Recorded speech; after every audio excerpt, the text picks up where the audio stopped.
Hello guys! Welcome to our channel, Techtricksworld. Today, we are going to talk about how to freeze a row in Google Sheets. Before we go ahead, I would like to request you to please subscribe to our channel and press the bell icon to get the notifications whenever we publish a video.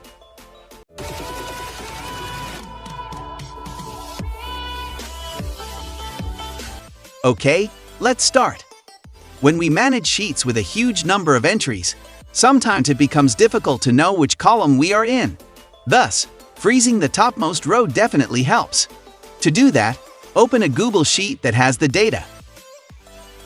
Now, select the row and go to View, then Freeze and one row. That is it, it will make the top row sticky. Moreover, you can make multiple rows sticky.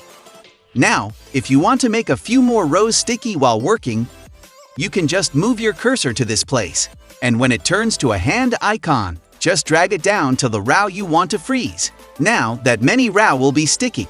So this is how you can freeze row in Google Sheets. I hope you have enjoyed this video. If you did, please like and share. Also, please subscribe to our channel.